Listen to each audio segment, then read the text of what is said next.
All right. Hello everyone, and good Saturday afternoon.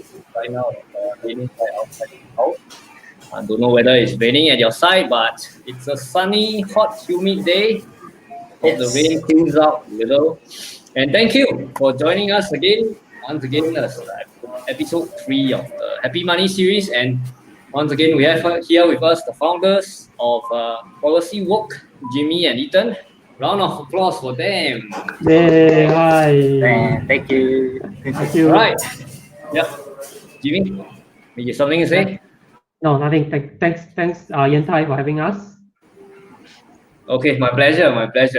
So today we are going to talk about a topic that is very close to our hearts because all of us here, we are in our 30s and we are going through a certain phase and period of our life.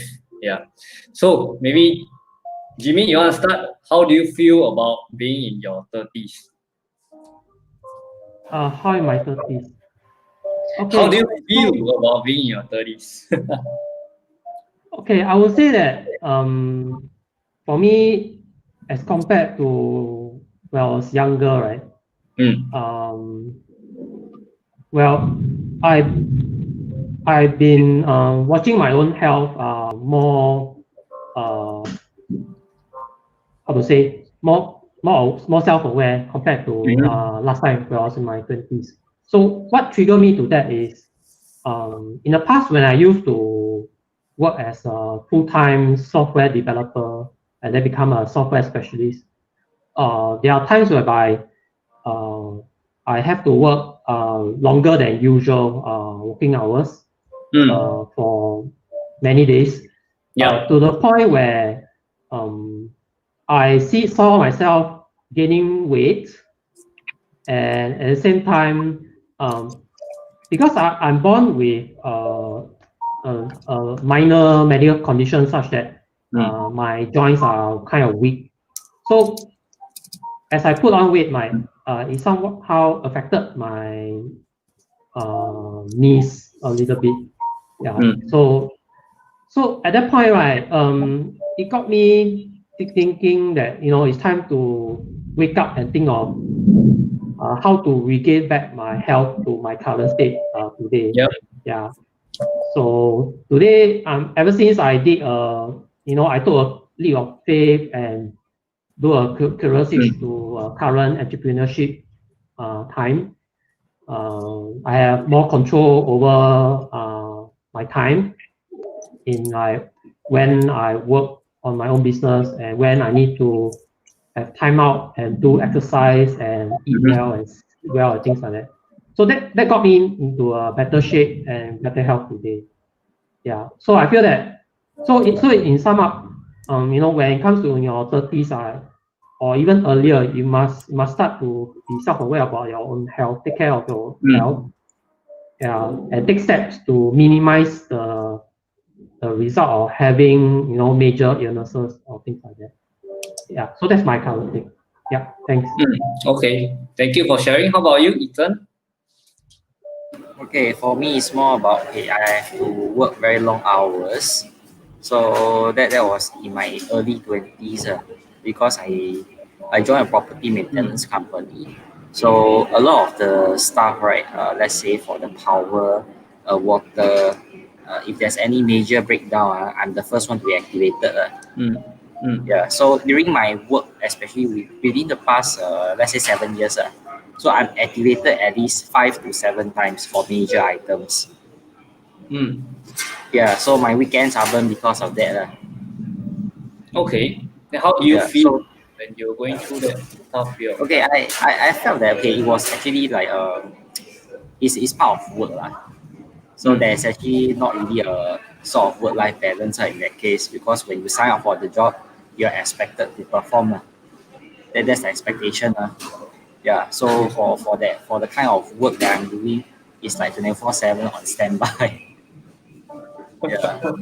But which industry are you in? Property maintenance industry. Property maintenance. Yeah.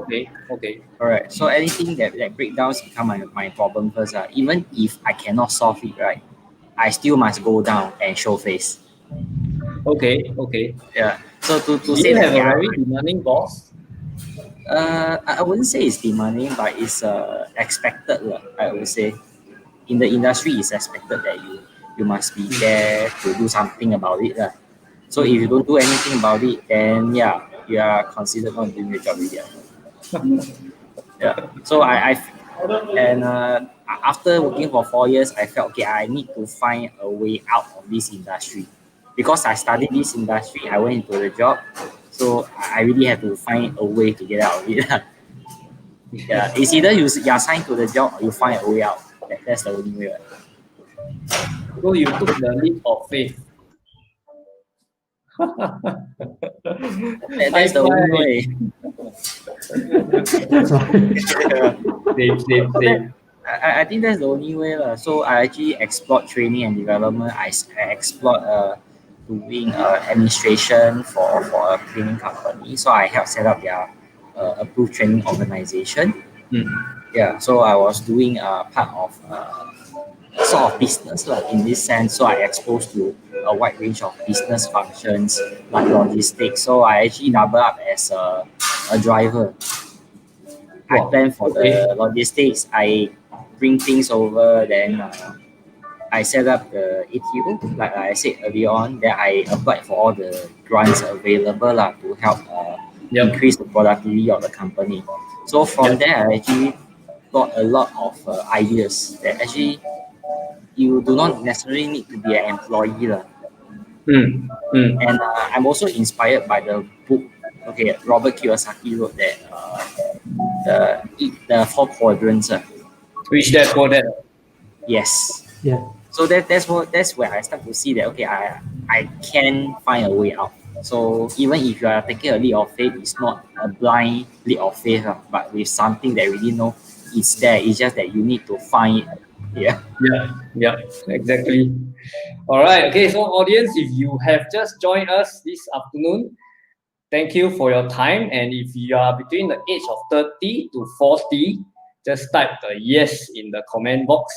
And we just like to know that you are also walking a pretty similar journey and you are in a pretty similar stage of life as the 3 of us over here. So I identify with both Jimmy and Ethan. My long story short, I was also working as a pharmacist, a retail pharmacist, retail line. So being in a retail line, you work retail hours. I used to work in the airport when I first started out as a pharmacist.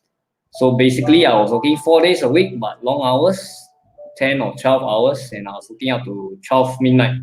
Yeah, so crazy hours, no life, no family life. Yeah, I got married towards the end of my pharmaceutical career, and I decided to take a leap of faith as well, because I figured if I stay on long term in the retail line, it's all retail hours, so it's quite disruptive to family life.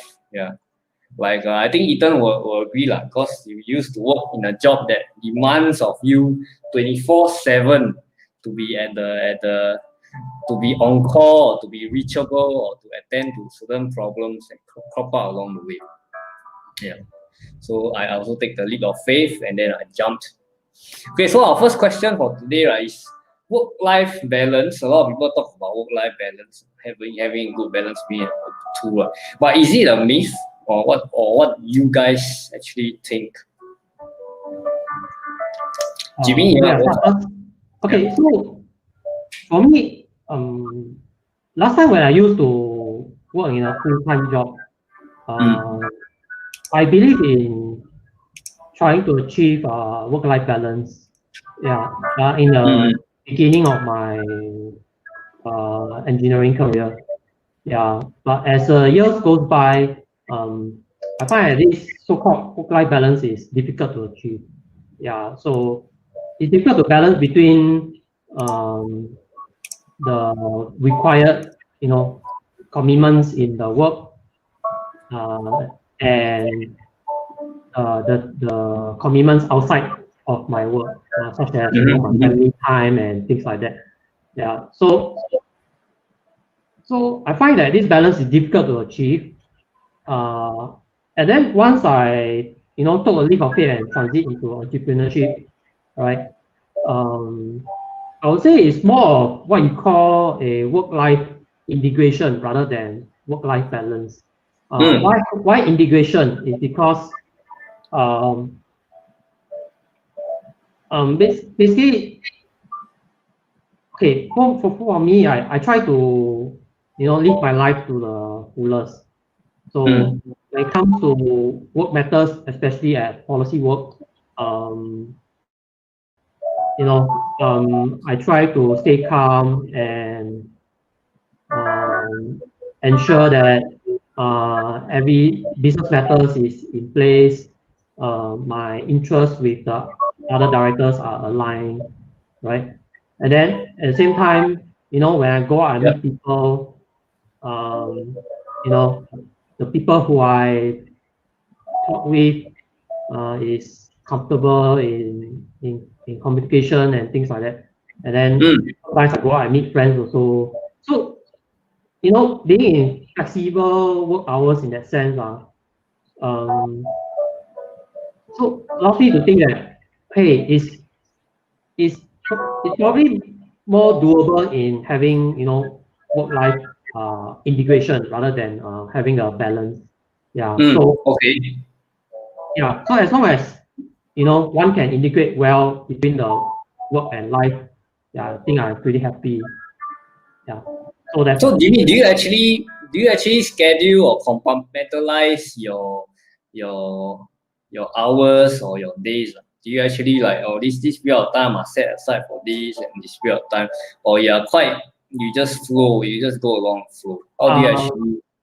It depends. Like whenever I meet someone who wants to, set a time for meetings and things like that, I have to set a time in the calendar, right? Yep. And then set already. And then whenever there's no meetings within a certain time, then it's time to think about what other things that I need to do. I mean, such as family time, my own time, and things like that. So it's really good with the flow. I try to be as flexible as possible. Yeah. Okay, that's good. That's good. Yeah. Especially being an entrepreneur, right? When you and other directors are your own boss, I think it's important to be flexible in terms of work arrangement so that you have your own power to set, when it's time to meet or when it's time to do whatever that you need to do in life. Yeah. So agree. So that's my take. Ethan? Okay, basically for me, I would say that I do agree a lot with Jimmy. If I were to summarize it, right, it's more of instead of your life being planned by the job, as an entrepreneur, you plan your job around your life. What do you mean by that? How you plan your job around your life? Okay, so for certain things, especially like family time, those are already fixed already, right? Correct. So when you are an entrepreneur, because you already know that your family time and all that is already fixed already. Yeah. So you definitely you will block off those dates for meeting or whatever things that you need to do. Yes. Then if things are urgent, right, it's okay for me to just let Jimmy or David to handle the things if I really cannot make it. So it is a lot more control in this sense, because if they cannot do it, then I'll do it. So it's more of a give and take relationship rather than I'm fixed in this schedule. My job requires me to stand by 24/7 now, no longer needed. I just need to make time for it. let's say within these 2 days. So it's a lot more flexible in my opinion already. Yeah. That's So if good. you can do that, then yeah. And all the job, right, is up to how you prioritize really. So Correct. those things that is very urgent, that is very required to be done, you just prioritize that first. The rest that can shift a bit, you just shift maybe 1 or 2 days later. It's not like in your job, right? Your boss tell you must do, you must do. It's very different. Yeah. True, true, true. And Okay, so for people who have just come in, join us. Thank you for your time. The first question we are tackling is work-life balance a myth. So is it a myth? Just put in a comment box, yes or no. And Ethan has just shared how he planned his life or work around the life. Sorry, work around the life. Work around your life. Yeah, and that's I think that's a very useful and important tip. So I just want to ask, right, what are the top three priorities in terms of planning, whether it's work or life? How do you prioritize the top three, Jimmy?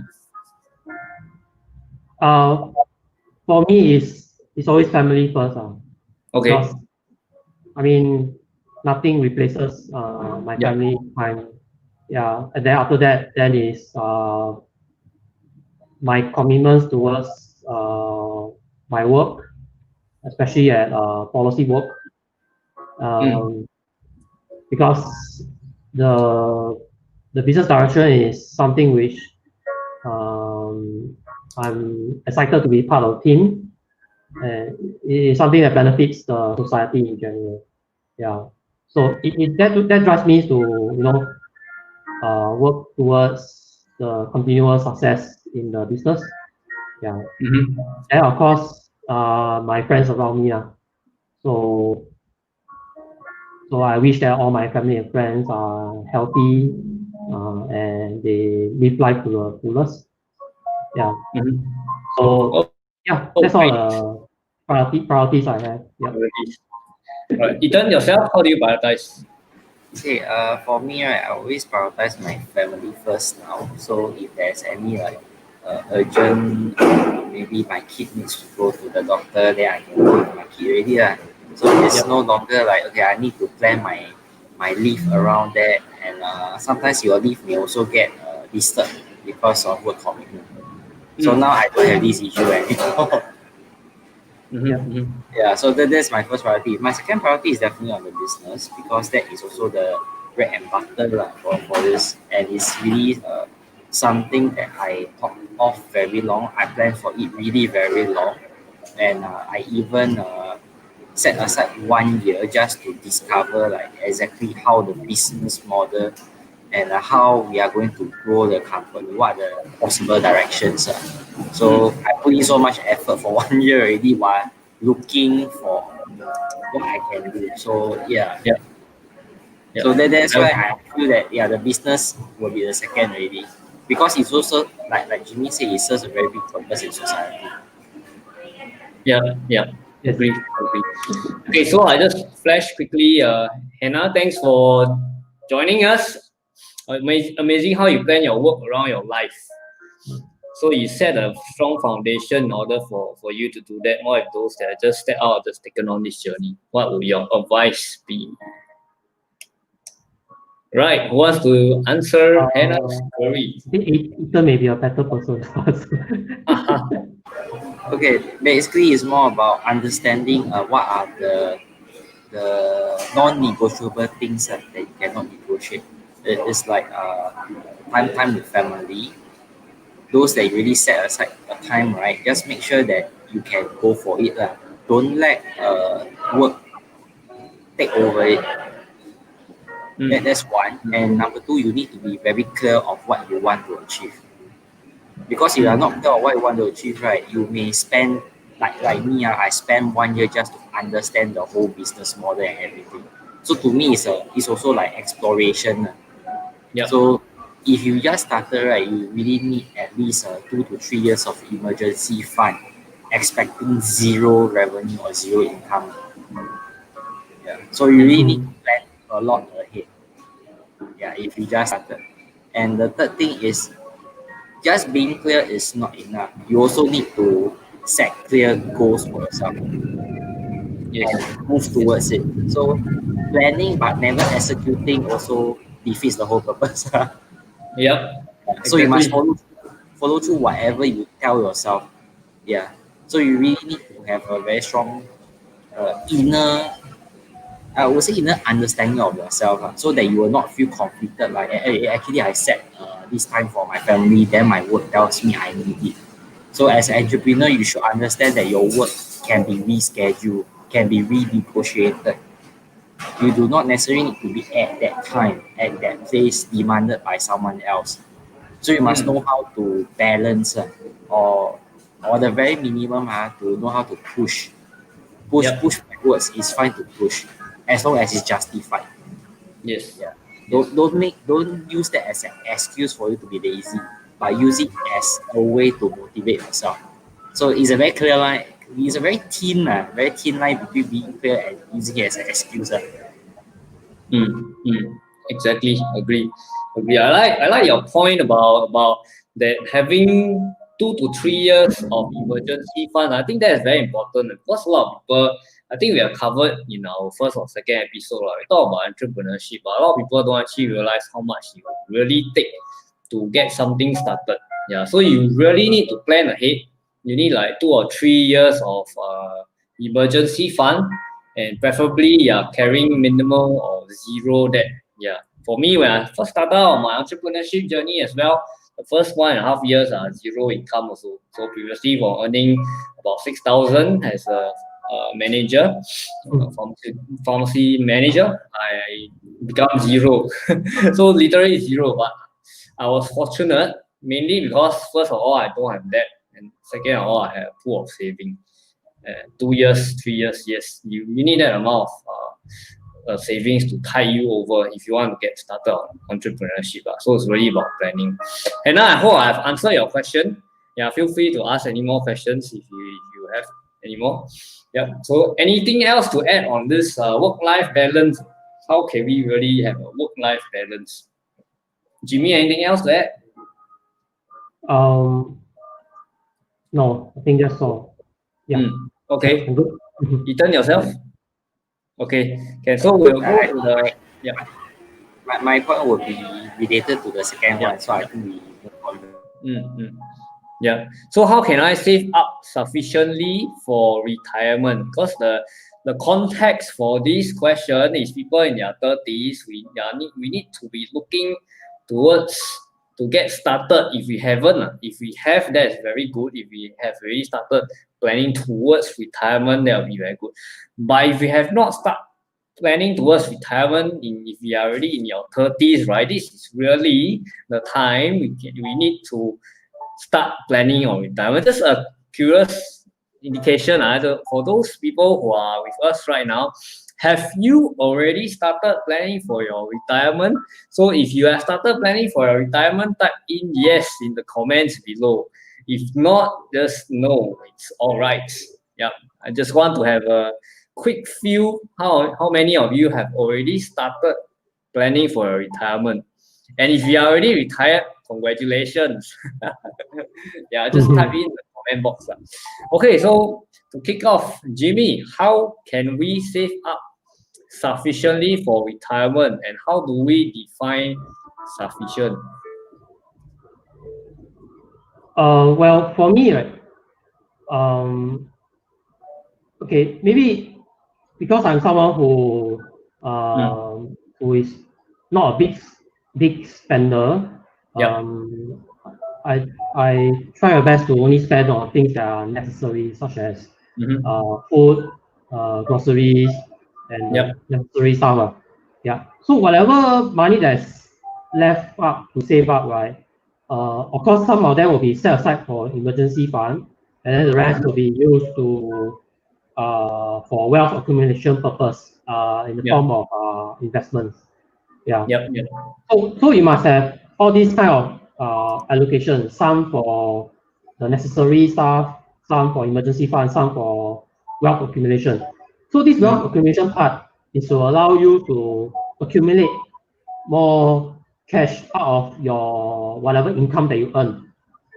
right? So that if you accumulate wealth in the long term, let's say 20 years to 30 years, right?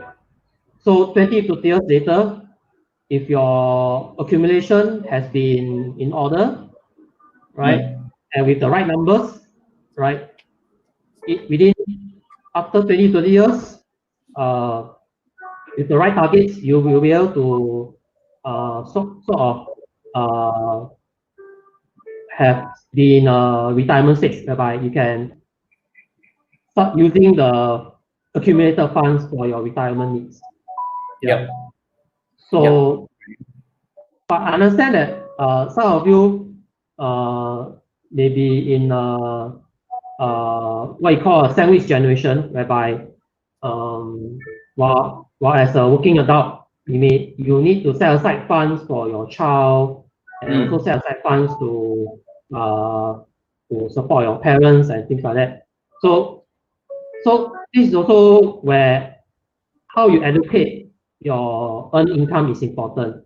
You need to have a sort of a balancing act, to balance out such that everyone benefits from whatever allocation you have set, so that if both your child and your parents have benefits, while at the same time you have planned for your own retirement in the long term. Yes. So that's my thing. Yeah. Very good, very good. Okay, we just got to skip back a bit because there's one more question Anna has actually asked on the previous topic. So Anna asks, will you say that you have a work-life balance in the beginning of your journey as entrepreneur? Ethan, do you have a work-life balance? Or do you have work-life integration? I would say that it's more of a work-life integration because you are always constantly looking to improve the business at the start because it's still very unstable. You don't know what's your revenue, how are you going to get all your sustenance. So that can be part of the although it's at the back of mind because you have like 2 to 3 years of income. But when it comes to a point where you're nearing that 2 years, right, your plan should be working because when you give yourself time, it's always about one year to do what you need, and the second year is just to adjust to ensure that it's very profitable. So I would say that at the start, it's more of knowing what to prioritize. So it's integration rather than a balance. But towards the end, when your company is already well or you already set up enough system processes, right? Then it can start to be balanced. Yeah, correct. Agree. My experience is also similar to Ethan. So for the first 1 year, you're kind of figuring things out and doing iteration. So for me, I definitely spend a bit more time on the business as compared to the family. But yet, I still purposely and intentionally set aside time to spend with my family. Yeah. So that is the key. Really to integrate from the first year. Definitely for a start, you definitely be spending more time and energy on getting this business up and going. And then after that, for second and third year, it's really about tweaking here and there, make sure that the revenue stream is consistent and growing. Yeah. So then that is how you actually get it up and running. Yeah. Thanks, Hannah. That was a very good question. So now, thank you. Oh, I just well said, well shared, and that's for me. Thank you very much. That's very kind. Okay, now we are back to second part. How can I save up sufficiently for retirement? So, Ethan, what is your take on this?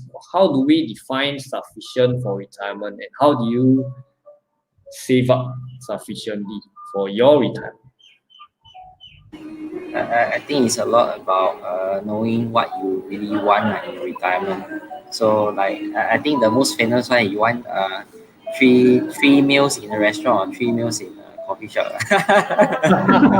Yeah. So okay. Although it's very negative, but if you look at it in a positive aspect, right? You really need to decide what you want. Then you will know what is sufficient.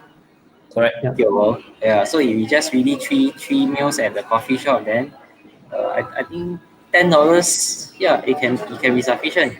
But if Yeah. you really want like a very good meal, you want to go holiday every month, I think even 2,000 may not be enough. Yeah. So okay, for me, because as an entrepreneur, I have tasted before employment and now self-employed or business, right? So you Yeah. feel that actually whatever has been set for CPF, right, is actually a very good for saving.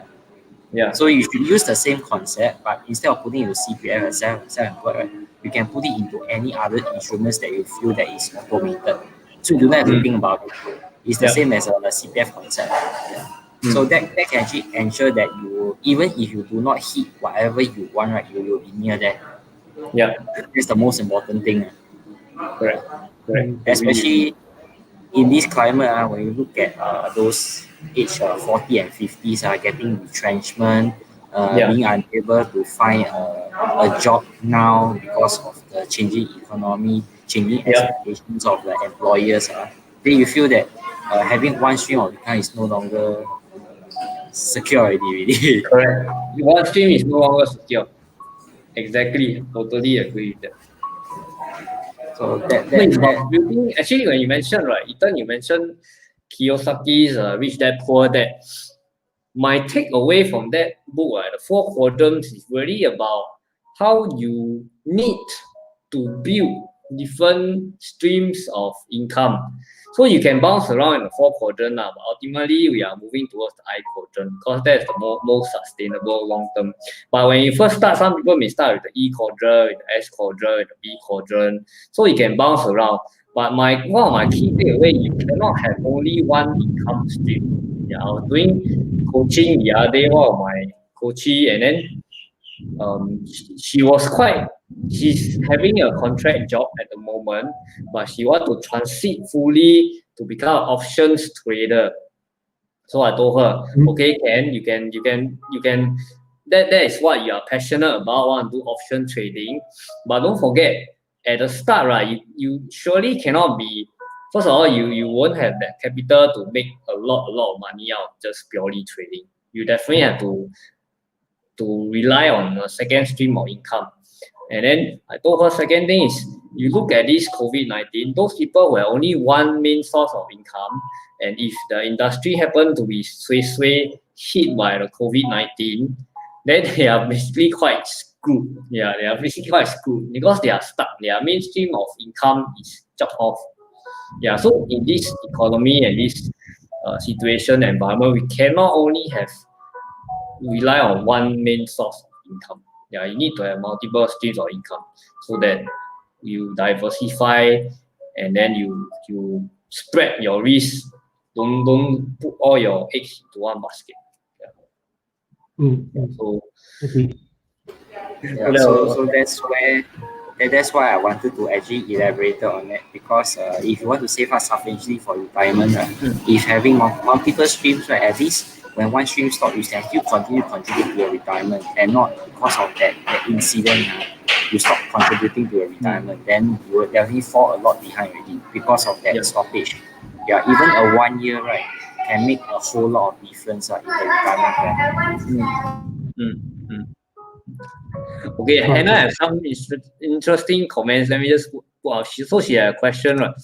How do you share a concept of retirement with millennials? Jimmy, you want to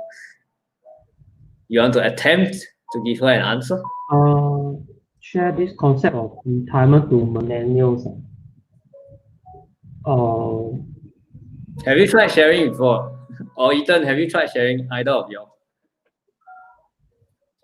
Maybe I can start first. Yes. Okay.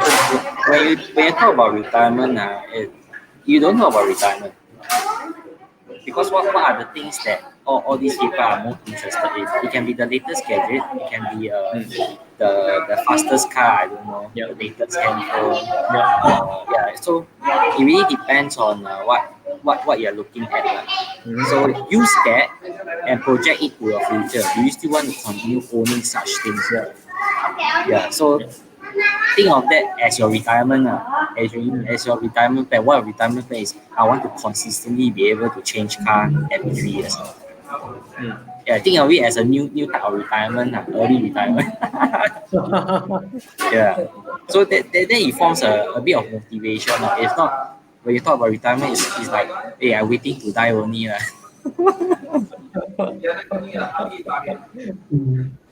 Actually, you're not waiting to die. Retirement to me is just coming to a stage whereby you are not having you are not obliged to generate your own income because you already have sufficient income to sustain your lifestyle. That's my definition of retirement. Okay, very good. I think Anna has one more interesting comment over here as well. So she read Kiyosaki, fake money, fake assets. Okay. Well, Kiyosaki he has his detractors lah, but we don't just focus on the negative. We take what we can get out of it. Because it's undeniable that the concepts he teaches it's a framework and it's a useful framework if you know how to use it properly. Yeah. Jimmy, you got something to say? Okay. So back to the previous questions about how to speak with millennials about retirement. Okay. So maybe you want to talk about wealth accumulation. So let's say just like Ethan mentioned about buying the latest gadget, let's say for example smartphone, right? So you can give an example of, let's say if a millennial needs to buy a new smartphone for his or her own use, all right? If you choose between $900 smartphone versus a $300 smartphone, okay? Let's say in terms of features, even the $300 smartphone, it serves all the features that the millennial needs for her day-to-day use, right? You can explain to them that, from that decision point in time, if you choose to buy a $300 smartphone, that $600 that you save can be used to help in your wealth accumulation, right? And that $600 could make a big difference in the long run in terms of the compounding effect in wealth accumulation.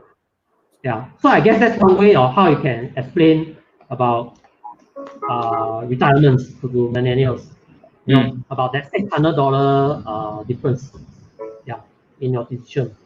Yeah. Yeah. That's one way I think about goes a long way. Yeah. Yes.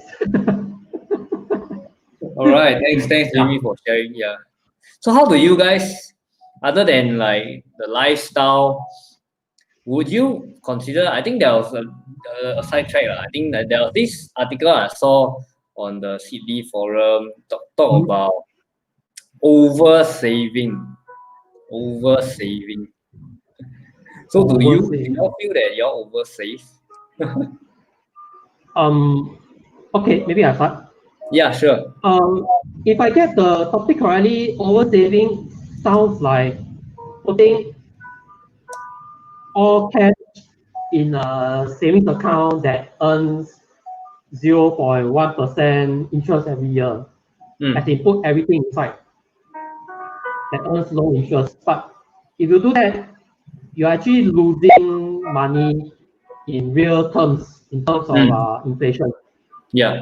Because if I'm not wrong, in Singapore, inflation rate is about 3% per annum. So it will sort of oversave in the sense that you put all your money in a savings account that earns 0.1% interest. Yeah. Then in real rates, you are losing 2.9%. Correct. So in that sense, over saving is not good in the long run. Yeah. All right, that's what I think. Ethan, you have to say? Okay, for me, over saving is more about not taking care of yourself. Really. You can save, but you must take care of yourself. Don't save to the point of eat Maggi mee every meal, eat soft bread every meal, drink plain water, the clothes you buy you really wait until it already spoil and cannot wear already, then you change. Yeah. Yeah, that to me is over saving. Yeah. Because you had the resources, you could have make it better, make it more comfortable, also related to your health. So if Yeah. it Correct. adversely affect your health already, that is to me is over saving. Especially when you have the resources already. So you should use enough so that your health does not suffer from it. So that's Yes. okay or over saving. So if it affects you, especially your health, it's over saving. If not, it's not considered over saving. You can save 100% of your income. If someone else is paying it for you and your health does not suffer, it's not considered over saving. Good point. Good point. Thanks, Ethan. Thank you. Okay, finally we go to the last question of the day that we tackle. So family planning. So Jimmy is still single and available. Yes. Ethan and myself, we are settled down already. So maybe from Jimmy, you want to share from your perspective, how will you start to plan next time if you want to settle down and get married? And how you start? I'll assume you have already started planning. Okay, so let's say if I'm planning to settle down in the future. Yes. So I personally believe in insurance protection. Yep. So I'll make sure that in terms of the family, there is a proper insurance coverage in place. So after the coverage is done already, then it comes to the savings, having emergency funds for the family. Yes. Right. After that is done already, then make sure all the required expenses is covered for family. Then after expenses covered, then it comes to the wealth accumulation phase. So to accumulate wealth for the family, right? And then after all that is done, then work towards retirement for the whole family. So it comes in steps. So you must first have insurance first, and then of course at the same time make sure you have emergency funds in place in case of emergency use for the family, right? And then comes the expenses coverage, wealth accumulation, and then ultimately retirement. So that's my personal take. Ethan, how about yourself? Okay, I think my blind spot in family planning comes in a few aspects. One is emotional aspect, which means never take care of other people's feelings, never take care of your own feelings. Yeah. Because when you're doing the pursuit of career, pursuit of money, inevitably you may just because you want to justify that money is very important, which is true. Money is important, but it should not come at the expense of things that you really value. So that's my first blind spot. So not taking care of my wife's feelings about the things are really it is a lot of like what do I think of it rather than what can we do about it. So it's really about togetherness rather than doing like how I did it for myself previously. So that's one. Then the second one is more about over planning. Yes, it's related to the first point. So you may want to give your child the best thing if you want to have a child. So you may like, okay, you start to dream that, okay, my child will go to the A class, go to top AC, whatever, top school, and you want to give him even the nursery all the way to before primary one, you want to give them the best head start possible. But if you look at it, children are actually very simple people. Yeah. In that sense, it's just like they wake up, they see you, they're happy. They want to eat, they're happy. They play with you, they're happy. They sleep, they're happy. Just that only. They never think of like, oh, I need to do this, I need to do that. They don't have that kind. So I think it came a point of like over planning, so you don't have to plan so much. Go with the flow. Of course, yeah, but like what JP mentioned, the most disastrous plans put them in place, like insurance, so that you will not be trapped or derail your finances. But other than that, that's really.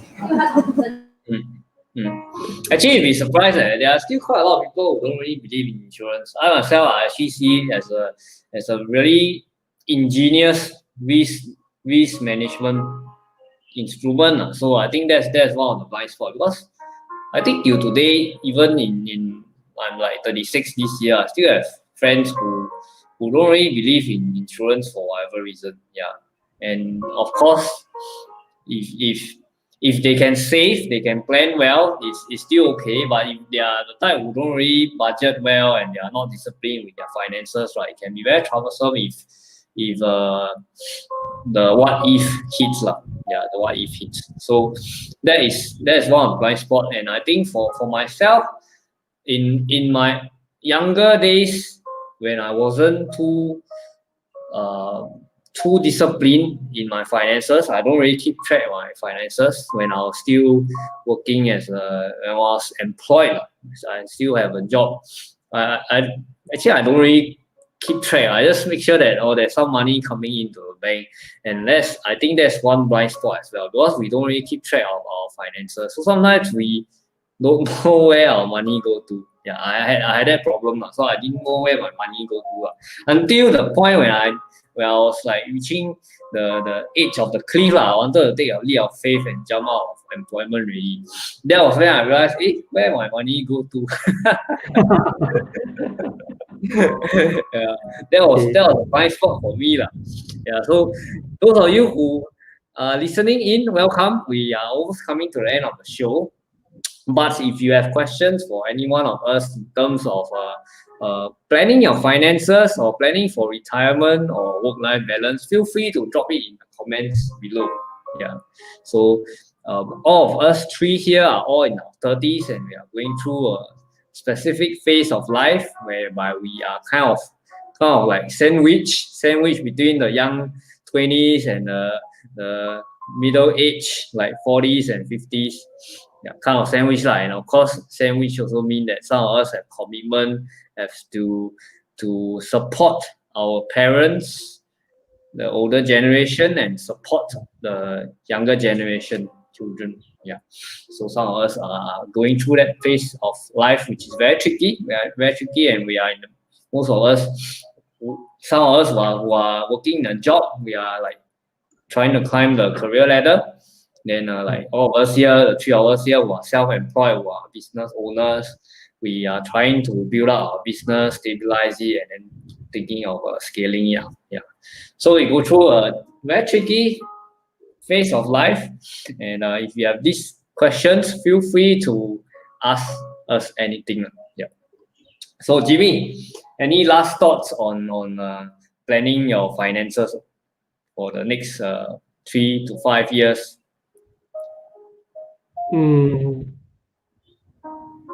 For me, okay, as what you mentioned earlier in today's session, I think in today's time and age, it's important to have 2 or more sources of income, so that in an unforeseen situation, if one of the sources is down, at least you still have another source of income to earn as an income. Yes. So yeah, I guess that's my take so far. Yeah. How about you, Ethan?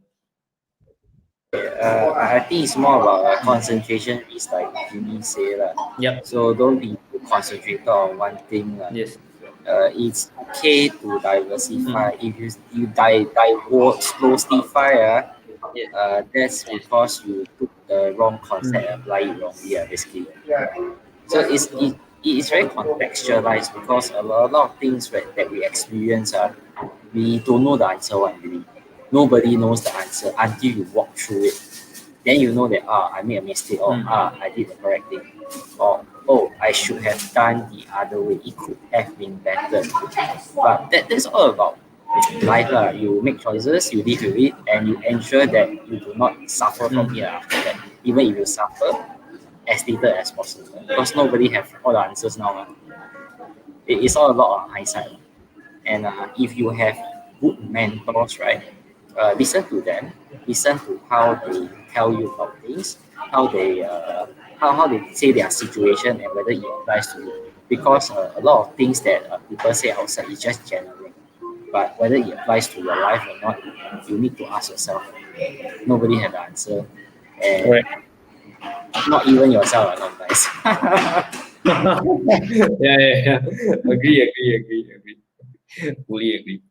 Okay, so we have come to the end of our show. So in 2 weeks' time, we have Policywoke again, and we'll be exploring more. Actually, this week was supposed to be investments, but never mind. In 2 weeks' time, we will explore more on investments.